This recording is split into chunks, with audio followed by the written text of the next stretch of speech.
Merci, Père éternel. Amen. Alléluia.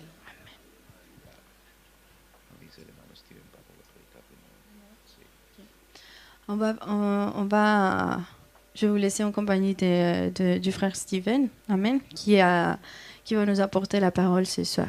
Amen. On va prier pour que le Seigneur nous parle ce soir. Prions tous ensemble. Seigneur Jésus, ce soir, Père éternel, nos cœurs sont disposés à ta parole, Père éternel. Nous voulons entendre, Seigneur, ce que tu as à nous dire ce soir, Père éternel. Utilise, Seigneur, le frère Steven, Seigneur, pour qu'il parle, Seigneur, ce que tu as à nous dire, Père éternel.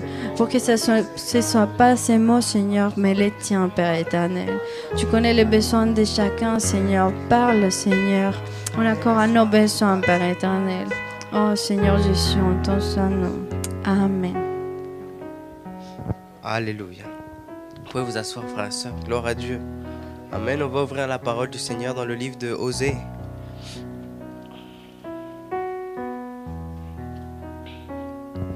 Alléluia. Dans le livre de Osée, chapitre 6.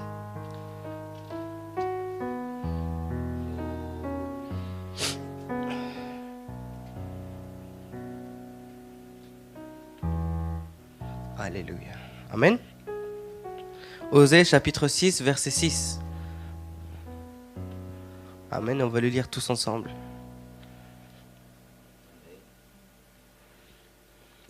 La parole du Seigneur dit: car j'aime la miséricorde et non les sacrifices, et la connaissance de Dieu plus que les holocaustes. Amen. Tout le monde l'a lu? Amen. Car j'aime la miséricorde et non les sacrifices, et la connaissance de Dieu plus que les holocaustes. Gloire au Seigneur Jésus-Christ. Amen. Merci Seigneur pour cette opportunité qu'il nous donne ce soir d'être ici tous ensemble réunis. Amen. Pour adorer, louer son nom et écouter sa parole. Amen. Sa parole est vivante. Alléluia. Amen. Sa parole transforme nos vies. Elle est toujours là, son bon conseil est toujours là pour nous aider à avancer sur ce merveilleux chemin de l'évangile. Amen. La parole du Seigneur ici, le Seigneur parle à travers le prophète Osée, disons: car j'aime la miséricorde et non les sacrifices, et la connaissance de Dieu plus que les holocaustes. Si je me permets le jeu de mots, c'est assez osé ce qu'il dit. Amen. Parce que le Seigneur lui-même a établi les sacrifices. Le Seigneur lui-même a demandé ça. Amen. Mais là, il est en train de dire qu'il n'aime pas ça. Mais en fait, il le dit avec un objectif clair. Amen. Il dit que ce qu'il aime, c'est la miséricorde et non les sacrifices, et plus que les holocaustes, il aime la connaissance de Dieu. Amen. Il aime la connaissance de Dieu. Et ça, c'est un point très important. C'est un point dont on va parler ce soir avec l'aide du Seigneur. Amen. La connaissance de Dieu. Alors quand le Seigneur demande qu'on ait la connaissance de Dieu, eh ben, ici, il ne demande pas qu'on ait une connaissance tout simplement de sa parole. Connaissance, par exemple, pour jouer à des jeux bibliques, comme les jeux qu'ont fait notre frère Fabien. Son but, c'est pas qu'on gagne les jeux. Ça, c'est pas cette connaissance-là qui parle le Seigneur. Le Seigneur, quand il parle de connaissance ici, ça a un autre sens. Ça a une autre signification. Il parle de quelque chose d'autre. Ce même mot de connaissance, on l'a déjà entendu ici à l'église. C'est le même verbe de connaître qu'utilise la Bible quand elle dit que Adam a connu Ève. Amen. Dans le début de la parole, il dit Adam a connu Ève. Et ce verbe connaissance, ce verbe connaître, dans ce moment-là, signifie autre chose. Il signifie pas connaître comme quelque chose qu'on apprend par cœur, mais il signifie plutôt comme une rencontre, une intimité. Amen. Quand Adam il a connu Ève, ils ont eu une intimité, ils ont eu une rencontre entre eux. En fait, ils ont eu une relation intime. Et ce que le Seigneur, lui, veut, à travers cette parole, quand il dit, c'est qu'il dit: je ne veux pas des sacrifices, je ne veux pas des holocaustes, mais je veux une relation avec mon peuple. Je veux que le peuple ait une relation avec moi. Et ça, c'est un point important, frères et sœurs. Ce soir, avec l'aide du Seigneur, on va parler brièvement de notre relation avec le Seigneur. Quelle est notre relation avec le Seigneur? Savoir que depuis toujours, le Seigneur a cherché à avoir une relation avec son peuple. Depuis toujours. Depuis le début de la création, le Seigneur cherche à avoir une relation avec l'homme, avec l'être humain. Avec Adam et Ève, il avait une relation. Amen. Il leur parlait, eux, ils écoutaient, il y avait une relation. Même quand l'homme a péché, le Seigneur a cherché à avoir une relation ensuite aussi avec le peuple d'Israël. Mais le problème de l'homme, c'est que lui, il s'est toujours concentré sur des rituels. Il s'est toujours concentré, il a toujours pris Dieu et l'a concentré à travers de rituels. Et lui, l'homme, sa relation avec le Seigneur, il l'a construite à travers simplement de rituels. Pour ça que la parole du Seigneur ici, elle est claire. Et le Seigneur, il arrive à un moment où il dit au peuple d'Israël, je ne veux pas de sacrifice. Je ne veux plus d'holocauste. Ça, c'était les rituels qui avaient été établis par Dieu lui-même. Il dit, mais ce que je veux, c'est que vous ayez une connaissance de moi. Autrement dit, que nous ayons une relation, vraiment. Et parce que ça, c'est véritable. Ça, c'est sincère, ça, c'est réel. Quand le Seigneur, il dit cela au peuple d'Israël, c'est parce que le peuple d'Israël n'avait aucune relation avec Dieu. Toute leur relation qu'ils avaient avec Dieu se faisait juste à travers de certains rituels. Et ça, frères et sœurs, je pense que c'est important que nous, aujourd'hui, on l'analyse pour notre vie aussi spirituelle. Nous, en tant que chrétiens, quelle est notre relation avec Dieu? Il y a deux questions qu'on peut se poser ce soir. La première, savoir, est-ce que nous avons une relation avec Dieu? Et la deuxième, si nous avons une relation avec Dieu, comment est cette relation? Parce que ça, c'est important. Sachez, frères et sœurs, que de ça va dépendre notre façon de vivre l'évangile. De notre conscience de comment nous vivons l'évangile. Si notre relation avec Dieu est réelle, cet évangile sera merveilleux. Mais il y a des personnes pour qui cette relation n'est pas réelle. Cette relation se fait juste à travers de venir au culte, d'être ici, d'être présent ici, de s'obliger des fois à venir ici. Et quand ça, c'est juste ça la relation qu'on a avec Dieu, alors l'évangile, ça devient un poids à porter. Et ce n'est pas la même chose. Amen. Et ça, c'est important que nous, on le sache. Si nous sommes conscients que cette relation est réelle, alors notre façon de vivre l'évangile va être différente. Amen. Mais nous ne pouvons pas vivre l'évangile à travers simplement de certains rituels. Relation avec Dieu.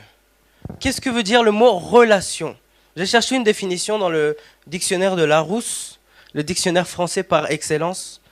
Et la définition qu'on en trouve dit « Une relation, c'est l'ensemble des rapports et des liens existants entre personnes qui se rencontrent, se fréquentent, communiquent entre elles.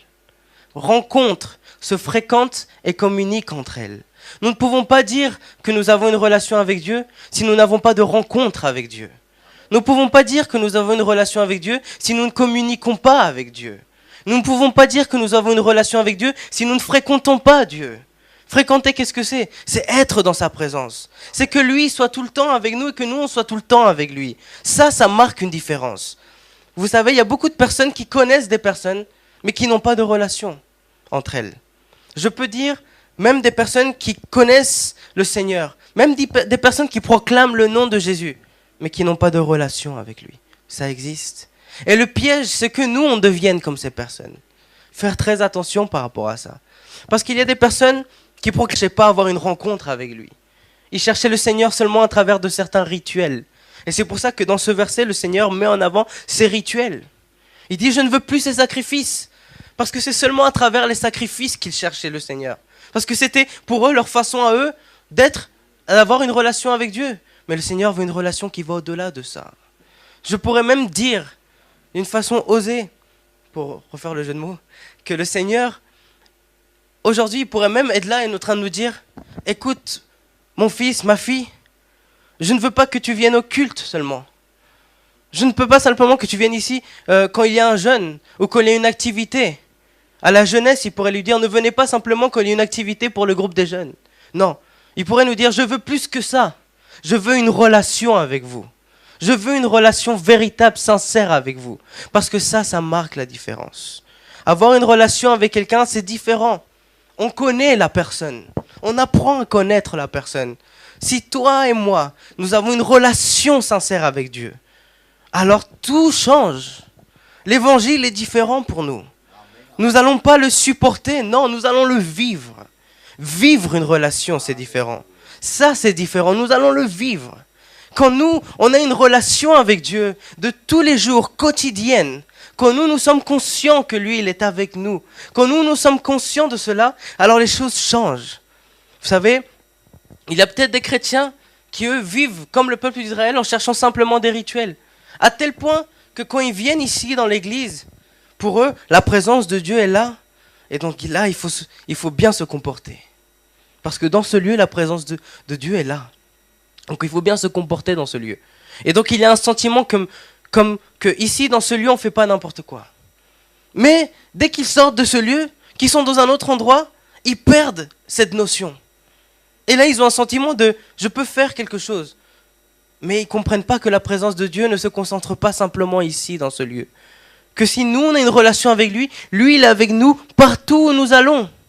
Partout où nous allons, mon comportement sera le même que celui que j'adopte ici. Je n'adopte pas un comportement simplement dans ce lieu, parce que sa présence m'accompagne partout. Et ça, c'est différent. Ça, c'est avoir une relation avec Dieu. Marcher main dans la main avec lui, c'est différent. Quand toi, tu as une relation avec Dieu, tu apprends à le connaître, à le connaître. Et chaque jour, tu le connais de plus en plus.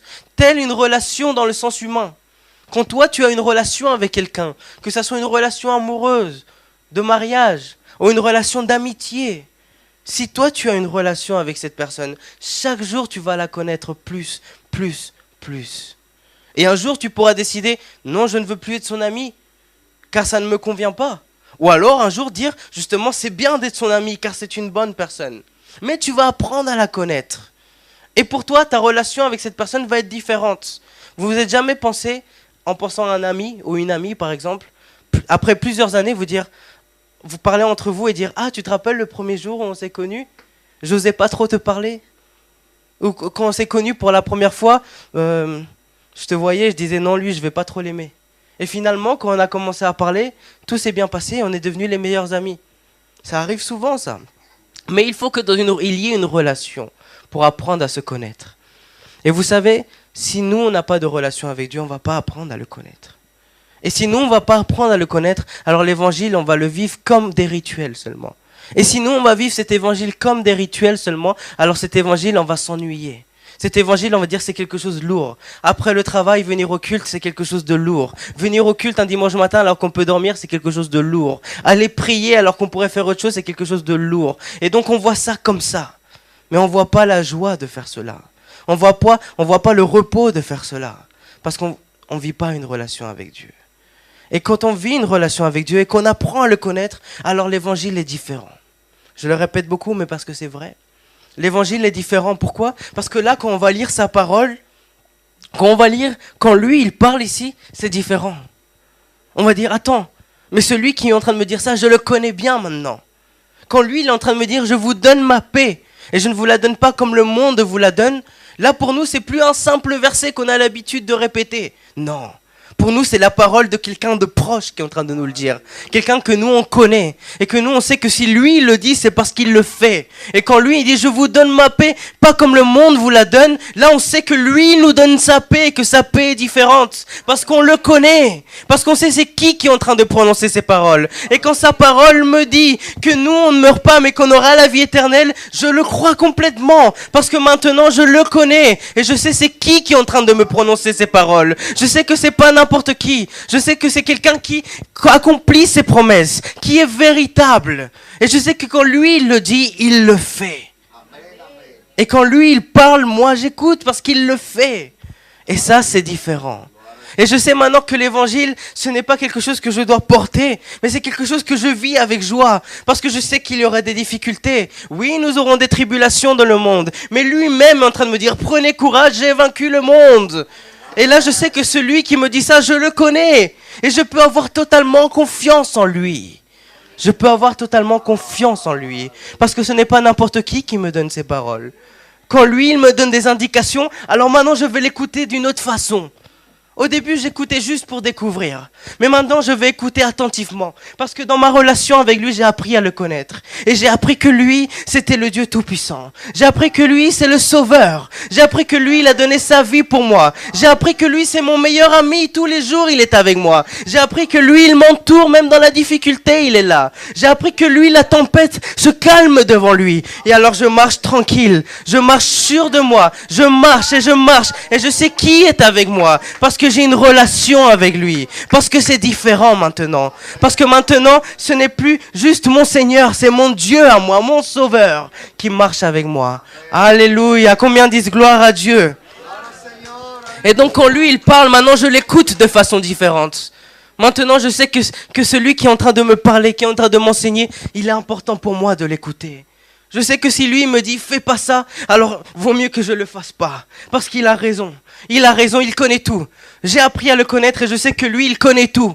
Que c'est lui qui a créé tout l'univers. C'est lui le créateur. Comment ne pas l'écouter s'il connaît tout de A à Z? Et quand lui me dit ne fais pas ça, oh Seigneur, je ne vais pas le faire. Je ne vais pas le faire car cela me convient de ne pas le faire. Et quand il me dit fais ça, oh Seigneur, je vais le faire. Parce que c'est toi qui le dis de le faire. Alléluia. Ça, c'est notre Dieu. Alléluia. Il faut qu'on ait une relation avec lui. Il faut que nous, on prenne conscience que ceci est réel, frères et sœurs. Que c'est réel. Parce que quand nous, on vit cela simplement comme des habitudes, alors rien ne se produit. Et c'est pour ça qu'il y a des personnes qui, au bout d'un moment, lâchent l'affaire, comme on dit. Qui, au bout d'un moment, disent « Non, je ne reviens plus à l'église. » Parce qu'il ne se produit rien. Mais comment va-t-il se produire quelque chose s'il n'y a pas de relation avec lui? Comment va-t-il se produire quelque chose si on n'apprend pas à le connaître chaque jour de plus en plus? Le peuple d'Israël, il ne se produisait plus rien pour eux. Parce qu'ils n'avaient plus de relation avec lui. Et les quelques hommes qui ont eu une relation avec lui, ils ont vu leur vie de façon merveilleuse. Et même dans la difficulté, ils ne pouvaient que donner la gloire à Dieu. Parce qu'ils ont appris à le connaître. Alléluia. Cette relation est merveilleuse. Amen. Combien disent gloire à Dieu? Gloire au Seigneur. Cette relation est merveilleuse. Nous devons vivre une relation avec lui, frères et sœurs. Et il y a un point qui est important. C'est que cette relation est bilatérale. Bilatéral veut dire que des deux côtés, ça agit. Nous, parfois, pour ceux qui n'ont pas cette relation avec Dieu, on a l'impression que cette relation est unilatérale. Certains pensent que cette relation est unilatérale parce qu'ils ont l'impression qu'eux, ils viennent au culte, qu'eux, ils prient, mais que finalement, c'est un Dieu qu'ils ne voient pas, un Dieu qu'ils n'entendent pas. Et donc, ils ont l'impression que c'est eux qui sont en train de donner, à tel point qu'il y en a qui disent, bon, au bout d'un moment, c'est bon, je donne de mon temps, je donne tout à Dieu.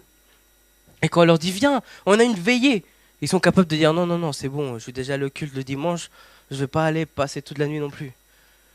Il y a des personnes qui leur arrivent ça. Parce qu'ils pensent que c'est une relation unilatérale.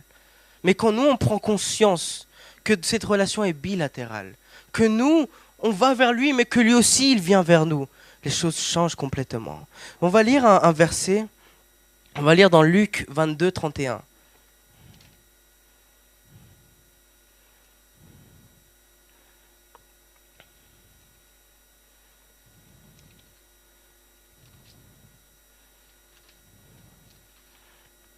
Luc 22, 31 dit, le Seigneur dit, Simon, Simon, Satan vous a réclamé pour vous cribler comme le froment.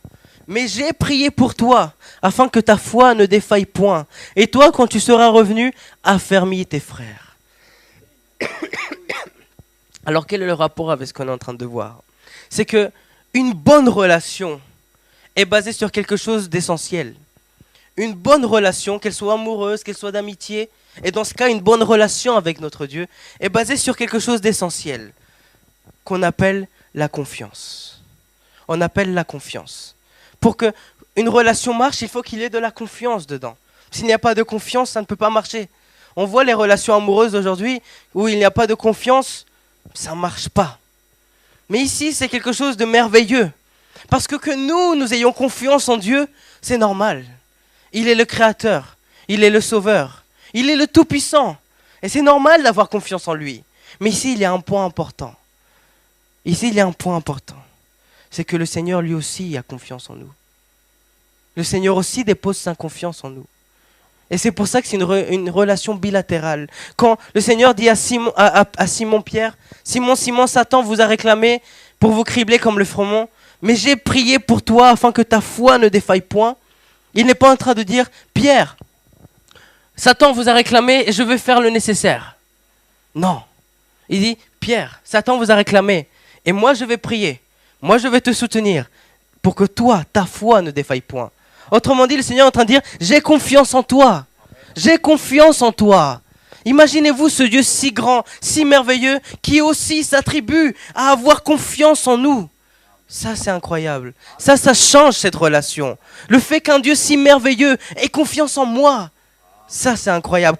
Si nous, on lit dans Job, chapitre 2, verset 1, brièvement.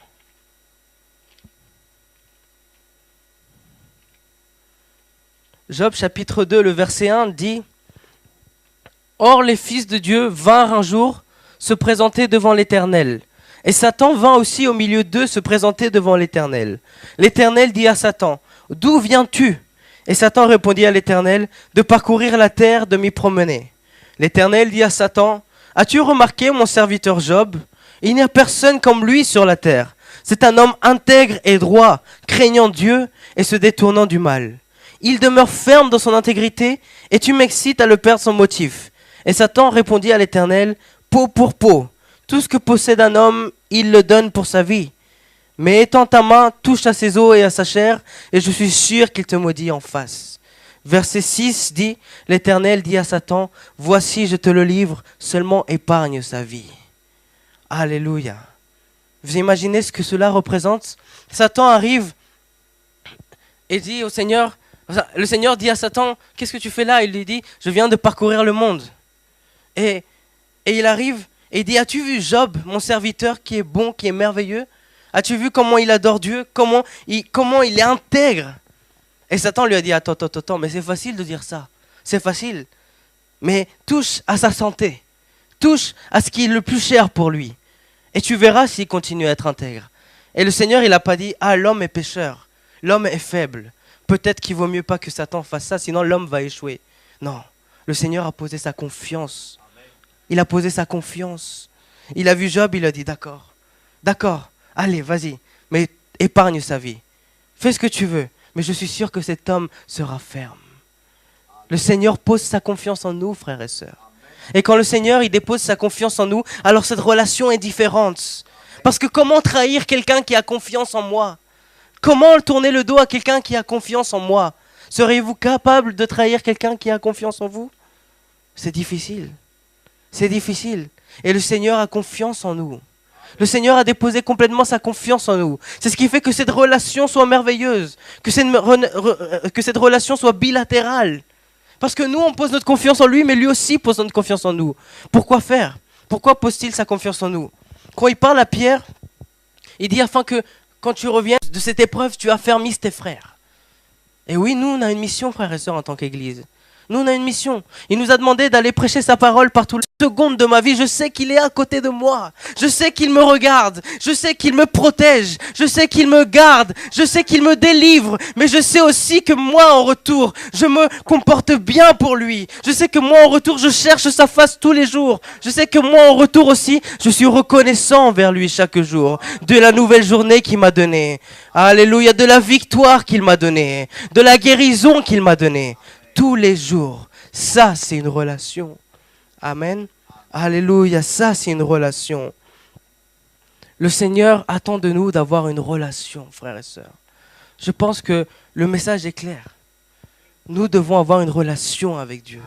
Nous devons avoir une relation avec Dieu. Si nous n'avons pas de relation, rien ne va se produire. Et nous devons chercher à être remplis de sa présence, remplis du Saint-Esprit. Mais nous devons avoir une relation avec lui. Nous devons le chercher sa face tous les jours. Nous devons vivre tous les jours. Il parle clairement du peuple d'Israël. Il dit, mon peuple a péri. Mon peuple a été détruit par manque de connaissance. Autrement dit, mon peuple a été détruit parce qu'il n'avait pas de relation avec moi. Il n'avait pas de relation avec moi. Une fois, j'ai demandé à quelqu'un que je voyais qui à l'église, il n'avait pas une attitude qu'il fallait. J'ai l'impression qu'il était ennuyé d'être à l'église des fois, des fois il se forçait à venir. Et je lui ai demandé, je suis allé le voir, je lui ai demandé, qu'est-ce que t'as fait le Seigneur? Je lui ai dit, est-ce que le Seigneur est fâché avec toi? Il m'a dit, non, pourquoi? Est-ce que toi tu es fâché avec le Seigneur? Pardon, il m'a dit, non, je ne suis pas fâché avec lui. Impossible d'être fâché avec Dieu. C'est impossible. Et je dis, mais alors pourquoi tu te comportes comme ça? Parce que des fois, nous, on a des attitudes d'indifférence. Des fois, on a des attitudes où on vient ici et la fatigue l'emporte par-dessus tout. On a des attitudes, on vient ici et on ne cherche pas sa face, alors que c'est une nouvelle opportunité de chercher sa face. Et alors on pourrait se demander, est-ce que j'en veux au Seigneur? Parce que dans une relation normale, quand quelqu'un se comporte comme ça envers l'autre, c'est qu'il est fâché. C'est que quelque chose lui arrive contre l'autre personne. Parce que du contraire, tout se passerait bien. On viendrait lui dire bonjour, on viendrait lui parler, on viendrait passer un moment avec l'autre personne. Mais quand on est indifférent envers quelqu'un, c'est qu'il y a un problème dans la relation. C'est que cette relation ne marche pas. Soit je suis fâché avec lui, soit il m'a fait quelque chose qui m'énerve. Et donc, est-ce que Dieu nous a fait quelque chose? Impossible. Il est amour. Il nous aime même quand nous, lui est infidèle. Alors la question, c'est de dire, c'est moi le problème dans cette relation. C'est moi le problème dans cette relation. Parce que le Seigneur mérite une meilleure relation. Alléluia. Combien disent gloire à Dieu? Amen. On va se mettre debout, frères et sœurs. En tant qu'Église, soyons conscients de cela. Connaître Dieu. Connaître Jésus chaque jour de plus en plus. Avoir une relation sincère avec lui. Ce n'est pas des habitudes, ce n'est pas des rituels que nous on a ici. Ok, on vient en culte mercredi, samedi, dimanche, c'est des jours préétablis. Mais ce n'est pas ici où on va avoir une rencontre avec Dieu. La rencontre avec Dieu, on l'a tous les jours dans notre vie personnelle. Ici, on vient avoir un moment de plus en communion avec nos frères et sœurs. Un moment où on va l'adorer en communion. Mais l'adoration, je ne l'ai pas juste ici. Quand toi, tu analyses ta vie et tu dis, cette semaine, j'ai adoré Dieu juste à l'église, il y a un problème dans cette relation. Il y a un problème. Parce qu'imaginez-vous être marié avec quelqu'un et lui parler seulement les mercredis, les samedis et les dimanches. Cette relation ne durerait point. Imaginez-vous avoir une amitié, voir votre ami tous les jours, mais ne lui parler que 3 jours sur 7. Ça ne marcherait pas. Cette relation, au bout d'un moment, se terminerait. Mais avec Dieu, c'est la même chose. Notre relation avec lui, c'est tous les jours, du matin, du lever du soleil jusqu'à son coucher. Et même la nuit, parce que la Bible dit que pendant la nuit, il parle à ma conscience. Pendant la nuit, il parle à ma conscience. Peut-être que toi, tu lui parles pas, mais lui, il te parle. Lui, il est là, il veille sur toi. Alléluia, on va lever nos mains, on va prier. On va dire, Seigneur, je veux avoir une relation avec toi, Seigneur. Seigneur, je veux t'aimer, Seigneur. Seigneur, je veux te donner ma vie, Seigneur Jésus-Christ. Je veux te connaître réellement, Seigneur. Je veux, Seigneur, me lever et chercher ta face tous les jours, Seigneur. Seigneur, je veux que cette relation soit sincère, soit véritable, Seigneur. Je ne veux pas te connaître simplement sur les bords. Je veux aller dans la profondeur de ta présence, Seigneur. Aller dans la profondeur de ta présence, Seigneur Jésus-Christ. Merci pour ta parole, mon Dieu, mon roi. À toi soit la gloire et l'honneur, Jésus. Tu es bon, Seigneur. Merci pour la confiance que tu as déposée en nous, Seigneur. Merci car il n'y en a point d'autre comme toi, Jésus. Seigneur, remplis-nous, Seigneur, de ta présence, Seigneur. Que nous ayons une relation sincère avec toi, Seigneur. Tu es véritable dans nos vies, Seigneur, tous les jours. Tu es là à nos côtés tous les jours, Seigneur. Remplis-nous de ta présence, mon Dieu, mon roi. Chaque jour, Seigneur. Au nom puissant de Jésus-Christ, Seigneur. Alléluia.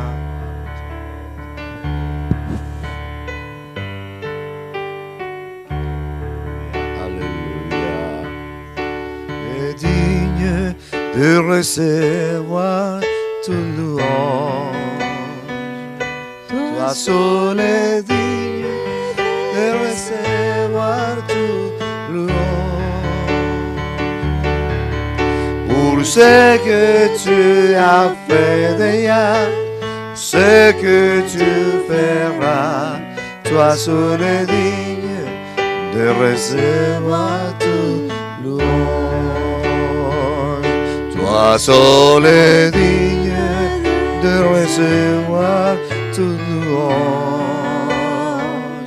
Toi seul est digne de recevoir toute louange.